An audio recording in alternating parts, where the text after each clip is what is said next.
ಸ್ಯಾಂಡಲ್ವುಡ್ನ ಮೋಹಕ ತಾರೆ ನಟಿ ರಮ್ಯಾ ಇತ್ತೀಚೆಗಷ್ಟೇ ಕೋರ್ಟ್ಗೆ ಹಾಜರಾಗಿದ್ರು.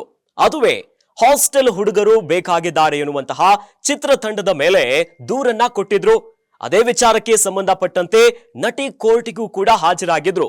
ಸದ್ಯ ಹಲವು ಪ್ರಶ್ನೆಗಳು ಮೂಡ್ತಾ ಇದೆ. ಯಾಕಂತಂದ್ರೆ ರಮ್ಯಾ ಅವರು ಅಪರೂಪಕ್ಕೆ ಅನೇಕ ದಿನ ಆದ ಮೇಲೆ ಲೆಕ್ಚರರ್ ಪಾತ್ರದಲ್ಲಿ ಬಣ್ಣ ಹಚ್ಚಿ ಎಲ್ಲರ ಮನ ಗೆದ್ದಿದ್ರು. ಆದ್ರೆ ಅದೇ ಚಿತ್ರದ ನಿರ್ಮಾಪಕರ ಮೇಲೆ ದೂರನ್ನ ಕೂಡ ಕೊಟ್ಟಿದ್ದಾರೆ. ಅಷ್ಟಕ್ಕೂ ಏನಿದು ಪ್ರಕರಣ ಅಂತೀರಾ? ಈ ಬಗ್ಗೆ ಒಂದು ಎಕ್ಸ್ಕ್ಲೂಸಿವ್ ಬ್ರೇಕಿಂಗ್ ನ್ಯೂಸ್ ಲಭ್ಯವಾಗ್ತಾ ಇದೆ, ಗಮನಿಸ್ತಾ ಹೋಗೋಣ.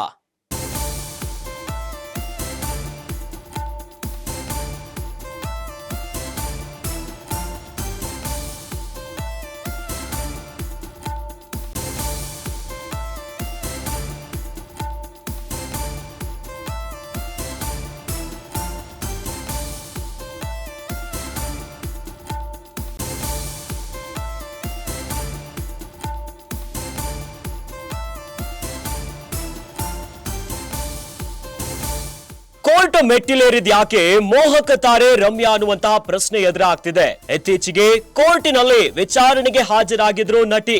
ವಾಣಿಜ್ಯ ಸಂಕೀರ್ಣ ನ್ಯಾಯಾಲಯದಲ್ಲಿ ವಿಚಾರಣೆಗೆ ಹಾಜರಾಗಿದ್ರು. ಚಿತ್ರ ನಿರ್ಮಾಪಕನ ಮೇಲೆ ಕೇಸನ್ನ ದಾಖಲಿಸಿದ್ರು ನಟಿ ರಮ್ಯಾ. ಹಾಸ್ಟೆಲ್ ಹುಡುಗರು ಬೇಕಾಗಿದ್ದಾರೆ ಚಿತ್ರತಂಡದ ವಿರುದ್ಧ ದೂರನ್ನ ಕೊಟ್ಟಿದ್ರು.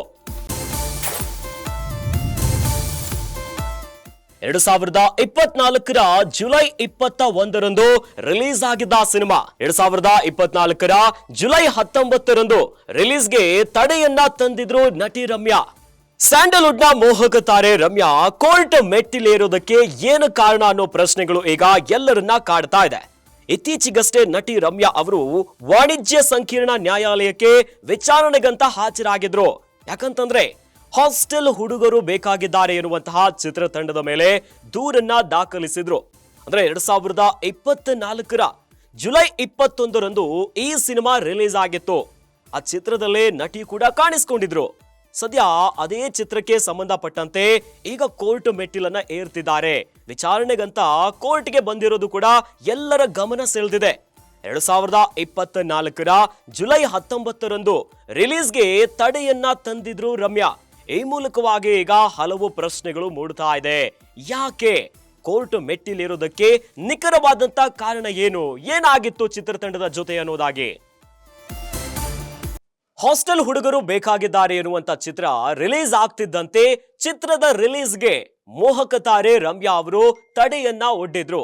ಯಾಕಂತಂದ್ರೆ ಬಹಳ ಸೂಕ್ಷ್ಮವಾಗಿ ಗಮನಿಸೋದಾದ್ರೆ ಬಹಳ ದಿನ ಆದ್ಮೇಲೆ ಆ ಚಿತ್ರದಲ್ಲಿ ಲೆಕ್ಚರರ್ ಆಗಿ ಬಣ್ಣವನ್ನ ಹಚ್ಚಿದ್ರು. ಬಣ್ಣ ಹಚ್ಚಿದ ಮೇಲೆ ಅದೇ ಚಿತ್ರದ ಮೇಲೆ ಇಷ್ಟೊಂದು ಕೋಪ ಬರೋದಕ್ಕೆ ಏನು ಕಾರಣ, ಏನಾಯ್ತು, ಗಮನಿಸ್ತಾ ಹೋಗೋಣ.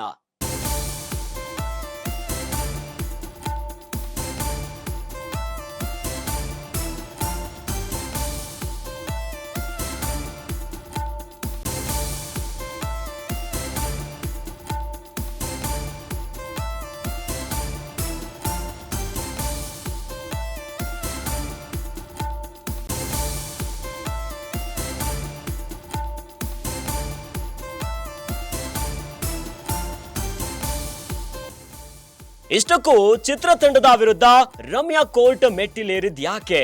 ಸಿನಿಮಾದಲ್ಲಿ ಬಣ್ಣ ಹಚ್ಚಿದ್ದಂತಹ ಮೋಹಕ ತಾರೆ ರಮ್ಯಾ ತನ್ನ ದೃಶ್ಯಗಳನ್ನ ಡಿಲೀಟ್ ಮಾಡಿರೋ ಯಾಕೆ ಹೇಳಿದ್ರು?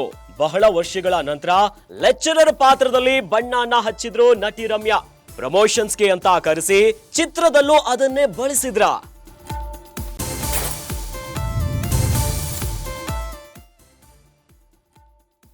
ರಮ್ಯಾ ಕೋಪಕ್ಕೆ ಅಸಲಿ ಕಾರಣ ಆದ್ರೂ ಏನೋ? ಸಿನಿಮಾ ತೆರೆ ಕಂಡು 6 ತಿಂಗಳಾದ್ರೂ ಕೂಡ ಮುಗಿದಿಲ್ಲ ಈ ವಿವಾದ. ಸದ್ಯ ರಮ್ಯಾ ಅವರ ಕೋಪಕ್ಕೆ ಕಾರಣ ಆಗಿರೋದಾದ್ರೂ ಏನು ಅನ್ನೋ ಪ್ರಶ್ನೆಗಳು ಕಾಡ್ತಾ ಇದೆ. ಯಾಕಂತಂದ್ರೆ 2024ರ ಜುಲೈ 21ರಂದು ಸಿನಿಮಾ ರಿಲೀಸ್ ಆಗಿತ್ತು. ಅದಾದ್ಮೇಲೆ ಅದೇ ವರ್ಷ ಜುಲೈ 19ರಂದು ರಿಲೀಸ್ಗೆ ತಡೆಯನ್ನ ತಂದಿದ್ರು ರಮ್ಯಾ ಅವರು. ಬಹಳ ಸಮಯ ಆದ್ಮೇಲೆ ರಮ್ಯಾ ಅವರು ಬಣ್ಣ ಹಚ್ಚಿದ್ರು. ಬಹಳ ವರ್ಷಗಳ ನಂತರ ಲೆಕ್ಚರರ್ ಪಾತ್ರದಲ್ಲಿ ಬಣ್ಣ ಹಚ್ಚಿ ಮತ್ತೆ ಮೋಹಕ ತಾರೆ ರಮ್ಯನನ್ನ ನೋಡಿ ಎಲ್ಲರೂ ಕೂಡ ಖುಷಿ ಪಟ್ಟಿದ್ರು. ಆದರೆ ಪ್ರಮೋಷನ್ಗೆ ಅಂತ ಕರೆಸಿ ಚಿತ್ರದಲ್ಲೂ ಕೂಡ ಅವ್ರನ್ನ ಬಳಸ್ಕೊಂಡ್ಬಿಟ್ರ. ಹೀಗೊಂದು ಪ್ರಶ್ನೆ ಈಗ ಕಾಡ್ತಾ ಇದೆ. ಇದೇ ವಿಚಾರಕ್ಕೆ ರಮ್ಯಾ ಅವರು ಕೋರ್ಟ್ ಮೆಟ್ಟಿಲನ್ನ ಏರು ಬಿಟ್ರ. ಇದೇ ರಮ್ಯಾ ಅವರ ಈ ಕೋಪಕ್ಕೆ ಕಾರಣ ಆಗಿಬಿಡ್ತಾ. ಸಿನಿಮಾ ತೆರೆ ಕಂಡು 6 ತಿಂಗಳಾಗಿದ್ರು ಕೂಡ ಈ ವಿವಾದ ಇನ್ನೂ ಕೂಡ ಮುಗಿದಿಲ್ಲ. ಅದೇ ವಿಚಾರಕ್ಕೆ ಇತ್ತೀಚೆಗಷ್ಟೇ ವಾಣಿಜ್ಯ ಸಂಕೀರ್ಣ ಕೋರ್ಟ್ಗೆ ವಿಚಾರಣೆಗಂತ ಹಾಜರಾಗಿದ್ರು. ಈ ಮೂಲಕವಾಗಿ ರಮ್ಯಾ ಅವರ ಸಿಟ್ಟಿಗೆ ಏನ್ರಿ ನಿಖರವಾದ ಕಾರಣ ಅನ್ನೋದು ಎಲ್ಲರನ್ನ ಕಾಡ್ತಾ ಇದೆ. ಸದ್ಯ ಸಿನಿಮಾ ರಿಲೀಸ್ ಆಗಿ 6 ತಿಂಗಳು ಕಳೆದು ಹೋದ್ರೂ ಕೂಡ ಈ ವಿವಾದ ಇನ್ನೂ ಕೂಡ ನಿಂತಿಲ್ಲ. ಇದಕ್ಕೆ ಉದಾಹರಣೆ ಎನ್ನುವಂತೆ ಇತ್ತೀಚೆಗೆ ಕೋರ್ಟ್ಗೆ ಕೂಡ ರಮ್ಯಾ ಅವರು ಹಾಜರಾಗಿದ್ರು. ಅಷ್ಟಕ್ಕೂ ರಮ್ಯಾ ಅವರ ಕೋಪಕ್ಕೆ ಕಾರಣ ಆಗಿರೋದು ಏನು? ಯಾಕಂತಂದ್ರೆ ಬಹಳ ದಿನಗಳ ನಂತರ ಬಣ್ಣ ಹಚ್ಚಿದ್ರು. ಸಿನಿಮಾದ ಪ್ರಮೋಷನ್ಗೆ ಅಂತ ಕರೆಸಿ ಚಿತ್ರದಲ್ಲೂ ಬಳಸ್ಕೊಂಡ್ ಬಿಟ್ರ. ಇದೇ ಕಾರಣಕ್ಕೆ ರಮ್ಯಾ ಅವರು ಕೋರ್ಟ್ ಮೆಟ್ಟಿಲನ್ನ ಏರಿದ್ದಾರೆ ಅನ್ನುವಂತಹ ಪ್ರಶ್ನೆಗಳು ಮೂಡ್ತಾ ಇದೆ. ಹಾಗಾದ್ರೆ ಈ ವಿಚಾರದ ಬಗ್ಗೆ ಸಿನಿಮಾ ನಿರ್ಮಾಪಕರು ಏನು ಮಾತಾಡ್ತಾರೆ, ಏನು ಹೇಳ್ತಿದ್ದಾರೆ ಗಮನಿಸ್ತಾ ಹೋಗೋಣ.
ಗ್ಯಾರಂಟಿ ನ್ಯೂಸ್ ಜೊತೆ ನಿರ್ಮಾಪಕರು ಎಕ್ಸ್ಕ್ಲೂಸಿವ್ ಆಗಿ ಮಾತನಾಡಿದ್ದಾರೆ. ಹಾಸ್ಟೆಲ್ ಹುಡುಗರು ನಿರ್ಮಾಪಕ ವರುಣ್ ಗೌಡ ಫಸ್ಟ್ ರಿಯಾಕ್ಷನ್ ಅನ್ನ ಕೊಟ್ಟಿದ್ದಾರೆ. ರಮ್ಯಾ ಅವರು ಸ್ಟೇ ತಂದಾಗ ನನಗೂ ಕೂಡ ಶಾಕ್ ಆಯ್ತು ಅಂತ ಹೇಳಿದ್ದಾರೆ. ಯಾಕೆ ದೂರನ್ನ ದಾಖಲಿಸಿದ್ರು ಅನ್ನೋದೇ ಪ್ರಶ್ನೆಯಾಗಿ ಉಳಿದಿದೆ. ಅವರು ಸ್ಟೇ ತಂದಾಗ ಊರಲ್ಲಿ ಇರ್ಲಿಲ್ಲ, ಇದ್ದಿದ್ರೆ ಮಾತನಾಡ್ತಿದ್ದೆ ಅಂತ ಹೇಳಿದ್ದಾರೆ ನಿರ್ಮಾಪಕರು. ಏನೋ ಆನಂತರ ಅವರು ಸಿಕ್ಕಿಲ್ಲ, ಮುಖಾಮುಖಿ ಆದ್ರೆ ನಾನೇ ಮಾತನಾಡ್ತಿದ್ದೆ ಅನ್ನೋದಾಗಿ ನಿರ್ಮಾಪಕರು ಹೇಳ್ತಿದ್ದಾರೆ. ಇನ್ನು ರಮ್ಯಾ ಅವರು ನನಗೆ ಸಂಜು ವರ್ಸ್ ಗೀತಾ ಚಿತ್ರದಿಂದ ಪರಿಚಯ ಅಂತ ನಿರ್ಮಾಪಕರು ಹೇಳ್ತಿದ್ದಾರೆ. ಒಳ್ಳೆಯ ಫ್ರೆಂಡ್ ಕೂಡ ಹೌದು. ಇನ್ನು ನನ್ನ ಮದುವೆಗೂ ಕೂಡ ರಮ್ಯಾ ಅವರು ಬಂದಿದ್ರು. ದುಡ್ಡು ಮಾಡೋದು ನನ್ನ ಉದ್ದೇಶ ಅಲ್ಲವೇ ಅಲ್ಲ ಅಂತಿದ್ದಾರೆ ಚಿತ್ರದ ನಿರ್ಮಾಪಕರು. ತಕ್ಕ ಮಟ್ಟಿಗೆ ಹೆಸರನ್ನ ಮಾಡಬೇಕು ಅನ್ನೋದಷ್ಟೇ ನನ್ನ ಉದ್ದೇಶ. ಏನು ಕೋಟಿ ಕೋಟಿ ಮಾಡಿಟ್ರು ಕೂಡ ಕೊನೆಗೆ 6 ಅಡಿ 3 ಅಡಿ ಅಷ್ಟೇ. ನಮ್ಮ ಅಪ್ಪು ಬಾಸ್ ತರಹ ಎಲ್ಲರಿಗೂ ಕೂಡ ಒಳ್ಳೆಯದನ್ನೇ ಬಯಸ್ಬೇಕು. ಏನೋ ಪ್ರಕರಣ ಕೋರ್ಟ್ ನಲ್ಲಿದೆ, ಏನಾಗುತ್ತೋ ಕಾದು ನೋಡಬೇಕು ಅಂತಿದ್ದಾರೆ. ನಮಗೆ ಕೇಳಿದ್ದ ಎಲ್ಲಾ ದಾಖಲೆಗಳನ್ನ ಒದಗಿಸಿದ್ದೇವೆ ಅಂತ ಗ್ಯಾರಂಟಿ ನ್ಯೂಸ್ ಜೊತೆಗೆ ಹಾಸ್ಟೆಲ್ ಹುಡುಗರು ಚಿತ್ರದ ನಿರ್ಮಾಪಕ ವರುಣ್ ಸ್ಪಷ್ಟನೆಯನ್ನ ಕೊಟ್ಟಿದ್ದಾರೆ. ಸದ್ಯ ಈ ಪ್ರಕರಣವನ್ನ ಗಮನಿಸ್ತಾ ಇದ್ರೆ ನಿರ್ಮಾಪಕರು ಈ ರೀತಿಯಾಗಿ ಹೇಳ್ತಿದ್ದಾರೆ. ಅಂದ್ರೆ ಯಾವಾಗ ಚಿತ್ರತಂಡದ ಮೇಲೆ ನಟಿ ಗರಂ ಆದ್ರು ಆಗ ನಿರ್ಮಾಪಕರಿಗೆ ಶಾಕ್ ಆಗಿಬಿಡುತ್ತಂತೆ. ಹಾಸ್ಟೆಲ್ ಹುಡುಗರು ನಿರ್ಮಾಪಕರು ಯಾರಿದ್ದಾರೆ ವರುಣ್ ಗೌಡ ಫಸ್ಟ್ ರಿಯಾಕ್ಷನ್ ಅನ್ನ ಗ್ಯಾರಂಟಿ ನ್ಯೂಸ್ ಜೊತೆ ಬೆಚ್ಚಿಟ್ಟಿದ್ದಾರೆ.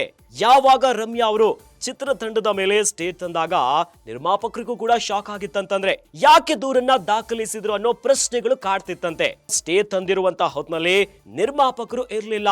ಎಲ್ಲಾದ್ರೂ ನಾನು ಊರಲ್ಲಿ ಇದ್ದಿದ್ರೆ ನೇರವಾಗಿ ಮುಖಾಮುಖಿಯಾಗಿ ಮಾತನಾಡ್ತಿದ್ದೆ. ಯಾಕಂತಂದ್ರೆ ರಮ್ಯಾ ಅವರು ನನಗೆ ಪರಿಚಯ. ಸಂಜು ವರ್ಸ್ ಗೀತಾ ಚಿತ್ರದಿಂದಲೂ ಕೂಡ ನನಗೆ ರಮ್ಯಾ ಅವರು ಪರಿಚಯ ಇದ್ದಾರೆ. ಒಳ್ಳೆಯ ಫ್ರೆಂಡ್ ಕೂಡ ಹೌದು. ಇನ್ನು ನನ್ನ ಮದುವೆಗೂ ಕೂಡ ಅಂದ್ರೆ ಅಷ್ಟೊಂದು ಪರಿಚಯಸ್ಥರು ನನ್ನ ಮದುವೆಗೂ ಕೂಡ ಬಂದಿದ್ರು. ಎಲ್ಲಾದ್ರೂ ಅವರು ನನಗೆ ಸಿಕ್ಕಿದ್ರೆ ನೇರವಾಗಿ ಮುಖಾಮುಖಿಯಾಗಿ ಮಾತನಾಡ್ತಿದ್ದೆ. ಅದರ ಅವಕಾಶ ಸಿಕ್ಕಿಲ್ಲ. ಏನೋ ಚಿತ್ರದ ಮೂಲಕವಾಗಿ ಏನೋ ದುಡ್ಡು ಮಾಡಬೇಕು, ಹಣ ಮಾಡಬೇಕು ಎನ್ನುವಂತ ಯಾವುದೇ ರೀತಿಯಾದಂತ ಉದ್ದೇಶ ಇಲ್ಲ. ಒಬ್ಬ ನಿರ್ಮಾಪಕನಾಗಿ ಒಂದು ತಕ್ಕ ಮಟ್ಟಿಗೆ ಹೆಸರು ಮಾಡಬೇಕು ಅನ್ನೋದು ನನ್ನ ಉದ್ದೇಶ ಅಂತ ನಿರ್ಮಾಪಕರು ಹೇಳ್ತಿದ್ದಾರೆ. ಜೊತೆಯಲ್ಲಿ ಈ ಕೋಟಿ ಕೋಟಿ ಮಾಡಿಟ್ರೆ ಏನದು, ಕೊನೆಗೂ ಉಳಿಯೋದು 6 ಅಡಿ 3 ಅಡಿ ಅಷ್ಟೇ ಅಂತ ನಿರ್ಮಾಪಕರು ಹೇಳ್ತಿದ್ದಾರೆ.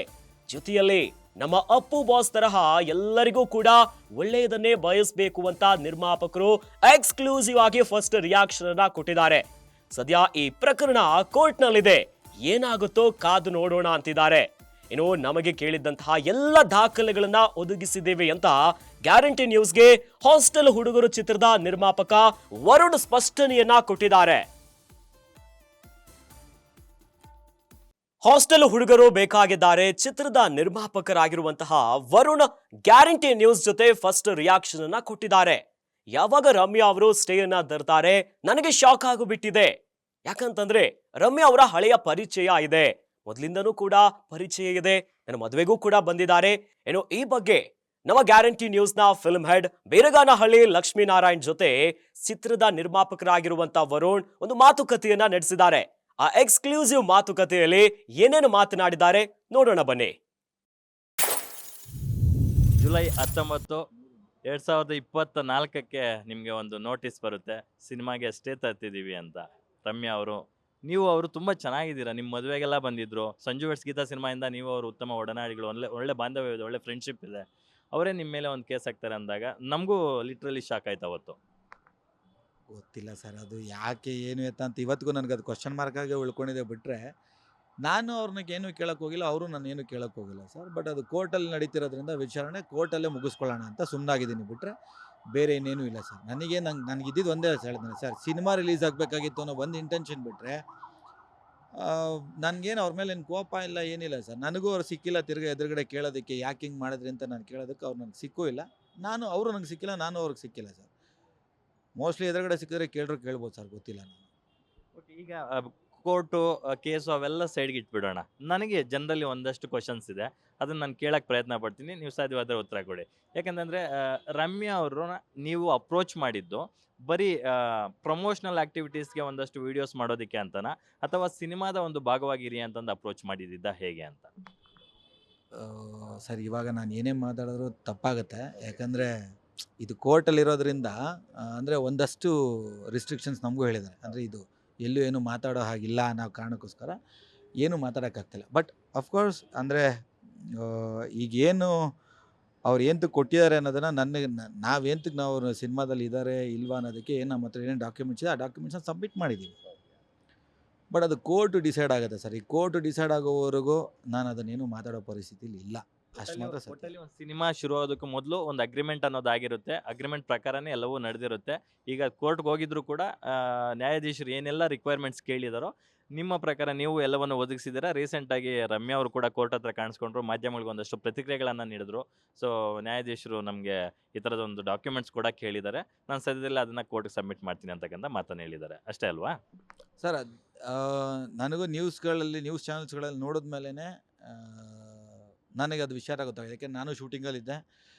ಶೂಟಿಂಗಲ್ಲಿ ಅಫ್ಕೋರ್ಸ್ ನಾನು ಊಟ ಮಾಡ್ತಿದ್ದೆ ಮಧ್ಯಾಹ್ನ. ಅದು ಒಂದು 2:30-3 ಗಂಟೆಲಿ ನಾನು ಊಟ ಮಾಡ್ತಿರ್ಬೇಕಾದ್ರೆ ನನಗೆ ವಿಡಿಯೋ ಬರುತ್ತೆ. ಅಲ್ಲಿವರೆಗೂ ನನಗೂ ಗೊತ್ತಿಲ್ಲ. ನನಗೆ ನನ್ನ ಫ್ರೆಂಡ್ಸ್ ತೋರಿಸಿದ್ದು, ಏನೋ ತಿರ್ಗಿ ಸಿನಿಮಾ ಎಲ್ಲ ರಿಲೀಸ್ ಆಗೋಗಿದೆ, ಇವಾಗ ತಿರ್ಗಿ ಹಾಸ್ಟೆಲ್ ಹುಡುಗರು ಅಂತ ಬರ್ತಿದೆ ಅಂತ. ನನಗೆ ಅಲ್ಲಿವರೆಗೂ ನನ್ನ ನೋಡೇ ಇರಲಿಲ್ಲ. ಅದಾದಮೇಲೆ ನಾನು ನಮ್ಮ ಲಾಯರಿಗೆ ಕಾಲ್ ಮಾಡ್ತಾಯಿನಿ, ಕಾಲ್ ಪಿಕ್ ಮಾಡ್ತಿಲ್ಲ ಅವರು. ಅದಾದಮೇಲೆ ತಿರ್ಗಿ ಅವರೇ 5 ಗಂಟೆಗೆ ಫೋನ್ ಮಾಡಿದ್ರು. ಇಲ್ಲ, ಅದು ಅವ್ರದ್ದು, ನಮಗೂ ಅದಕ್ಕೆ ಸಂಬಂಧ ಇಲ್ಲ, ಅದು ಅವ್ರು ಮಾತಾಡ್ತಿದ್ದಾರೆ, ಅವರೇನೋ ಡಾಕ್ಯುಮೆಂಟ್ಸ್ ಏನೋ ಕೇಳಕ್ಕೆ ಬಂದಿದ್ರು, ಮಾತಾಡ್ಕೊಂಡಿದ್ದಾರೆ ಅಷ್ಟೇ. ಅದಕ್ಕೆ ನನಗೆ ಅದ್ರ ಬಗ್ಗೆ ಐಡಿಯಾನೂ ಇಲ್ಲ ಸರ್.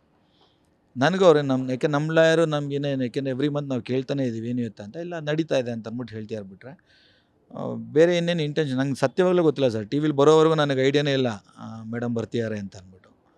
ನನ್ನನ್ನು ಕೇಳಿದ್ರೆ ಯಾರೋ ಗೊತ್ತು ಗುರಿ ಇಲ್ಲದೆ ಇರ್ತಕ್ಕಂಥ ಒಬ್ಬ ನಟಿ ಒಬ್ಬ ನಿರ್ಮಾಪಕರ ನಡುವೆ ಈ ಥರದಾದರೆ ಏನೋ ಇಟ್ ಮೈಟ್ ಹ್ಯಾಪನ್ ಅಂತ ಅನ್ಬೋದು. ಒಳ್ಳೆ ಫ್ರೆಂಡ್ಸ್ ಆಗಿದ್ದಂಥವ್ರು, ಒಳ್ಳೆ ಒಡನಾಡಿಗಳು, ಒಳ್ಳೆ ಬಾಂಧವ್ಯ ಇದ್ದಂಥವ್ರು, ಒಬ್ಬನೊಬ್ರು ಅರ್ಥ ಮಾಡ್ಕೊಂಡಂಥವ್ರು ಇದನ್ನು ಎಲ್ಲ ಕುತ್ಕೊಂಡು ಒಂದು 2 ಚೇರಲ್ಲಿ ಕುತ್ಕೊಂಡು ಒಂದು ಕಾಫಿ ಜೊತೆ ಸಾಲ್ವ್ ಮಾಡ್ಕೊಳ್ಳೋ ಅಂಥ ಒಂದು ಸಣ್ಣ ವಿಷಯ ಅಂತ ನನಗೆ ಅನಿಸ್ತಾ ಇದೆ ಸರ್. ಅಫ್ಕೋರ್ಸ್ ಸಾಲ್ವ್ ಮಾಡ್ಕೋಬೋದಾಗಿತ್ತು, ಬಟ್ ನಂಗೆ ಸಿಕ್ಕೇ ಇಲ್ಲ ಸರ್.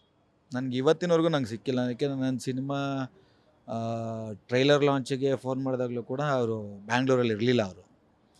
ಅವರು ಔಟ್ ಆಫ್ ಕಂಟ್ರಿಲಿ ಇದ್ದರು. ಅದಾದಮೇಲೆ ನನಗೆ ಎದುರುಗಡೆ ಸಿಕ್ಕೇ ಇಲ್ಲ ಸರ್. ನಂಗೆ ಸಿಕ್ಕಿರೋ ಡೆಫಿನೆಟ್ಲಿ ನಾನು ಮಾತಾಡ್ಬಿಡ್ತಿದ್ದೇನೋ ಗೊತ್ತಿಲ್ಲ. ನಾನೇ ಹೋಗಿ ಖಂಡಿತ ಮಾತಾಡ್ಬಿಡ್ತಿದ್ದೆ, ಬಟ್ ನಂಗೆ ಸಿಕ್ಕಿಲ್ಲ ಸರ್. ನಿಮ್ಮ ಮತ್ತು ರಮ್ಯಾ ಅವರ ಫ್ರೆಂಡ್ಶಿಪ್ ಎಷ್ಟು ವರ್ಷದ್ದು ಅಂತ? ನಾನು ಸಂಜು ವೆಟ್ಸ್ ಗೀತಾ ಮೊದಲ ಭಾಗದ ಶೂಟಿಂಗಿಂದ ನೀವು ಅದಕ್ಕೆ ಎಕ್ಸಿಕ್ಯೂಟಿವ್ ಪ್ರೊಡ್ಯೂಸರ್ ಆಗಿದ್ರಿ, if I am not wrong, ಆವಾಗಿಂದ ಅನಿಸುತ್ತೆ. ಅದಕ್ಕೆ ಮೊದಲೇ ಪರಿಚಯ ಇದ್ರಾ ಹೇಗೆ ಅಂತ? ಇಲ್ಲ ಸರ್, ಮುಂಚೆ ನನಗೆ ಪರಿಚಯ ಇರಲಿಲ್ಲ. ಸಂಜು ವೆಟ್ಸ್ ಗೀತಾದಲ್ಲೇ ಪರಿಚಯ ಆಗಿದ್ದು. ಅವ್ರು ನಾನು ಮರ್ತೇ ಹೋಗ್ಬಿಟ್ಟಿದ್ರು. ಈ ಸಿನಿಮಾದ ವಿಚಾರವಾಗಿ ಮಾತಾಡೋಕ್ಕೆ ಹೋದಾಗ ಅವ್ರು ತಿರ್ಗಾ ನೆನಪಿಸ್ಕೊಂಡ್ರು. ಹೌದು, ಕರೆಕ್ಟ್ ಅಲ್ಲ, ನಾನು ಮರ್ತುಬಿಟ್ಟಿದ್ದೀನಿ ಕಣೋ ಅಂತ ಅಂದ್ಬಿಟ್ಟು ಮಾತಾಡಿದ್ರು. ಅದಾದಮೇಲೆ ತಿರ್ಗಾ ಶಿ ವಾಸ್ ರಿಯಲಿ ಗುಡ್. ಸತ್ಯ ಹೇಳಬೇಕಂದ್ರೆ ತುಂಬ ಚೆನ್ನಾಗಿ ಸಪೋರ್ಟ್ ಮಾಡಿದ್ರು ನಮಗೆ ಸಿನಿಮಾ ಶೂಟ್ ಮಾಡಬೇಕಾದ್ರೆಲ್ಲನೂ. ಬಟ್ ಗೊತ್ತಾಗ್ತಿಲ್ಲ ನನಗೇನೆ ಯಾಕೆ ಅನ್ನೋದು ಕ್ವಶನ್ ಮಾರ್ಕ್ ಆಗಿ, ನನಗೆ ನಮ್ಮ ಡೈರೆಕ್ಟರ್ ಕ್ವಶನ್ ಮಾರ್ಕ್ ಆಗಿ ಉಳ್ಕೊಂಬಿಟ್ಟಿದೆ ಅದು. ಏಕೆಂದರೆ ಸ್ಕ್ರಿಪ್ಟ್ ಹೇಳಿದ್ದು ನಮ್ಮ ಡೈರೆಕ್ಟ್ರೇ, ನಾನಲ್ಲ. ನಾನು ಬರೀ ಮೀಟ್ ಮಾಡೋಕ್ಕೆ ಹೋಗಿ ಮಾತಾಡ್ಕೊಂಬಂದಿದ್ದು ಅಷ್ಟೇ ಬಿಟ್ಟರೆ ಸ್ಕ್ರಿಪ್ಟ್ ಎಲ್ಲ ಹೇಳಿದ್ದು ಅವರೇನೆ, ಡೈರೆಕ್ಟ್ರೇನೆ. ಬಟ್ ನನಗೆ ಇವತ್ತಿಗೂ ಅವರು ಕೋರ್ಟಲ್ಲಿ ಕೇಸ್ ಹಾಕಿದ್ದಾರೆ ಅಂತ ಸ್ಟೇ ತಂದಿದ್ದಾರೆ ಅಂದಾಗಲೇ ನಂಗೆ ಶಾಕ್ ಆಗಿದ್ದು. ಅಲ್ಲಿವರೆಗೂ ನನಗೆ ಗೊತ್ತಿಲ್ಲ ಯಾಕೆ ಅನ್ನೋದು. ಇವತ್ತಿಗೂ ನನಗೆ ಅದನ್ನು ಕ್ವಶನ್ ಮಾರ್ಕ್ ಆಗಿ ಉಳ್ಕೊಂಬಿಟ್ಟಿದೆ. ಬಟ್ ಡೆಫಿನೆಟ್ಲಿ ಎದುರುಗಡೆ ಸಿಕ್ಕರೆ ಖಂಡಿತ ಕೇಳ್ತೀನಿ.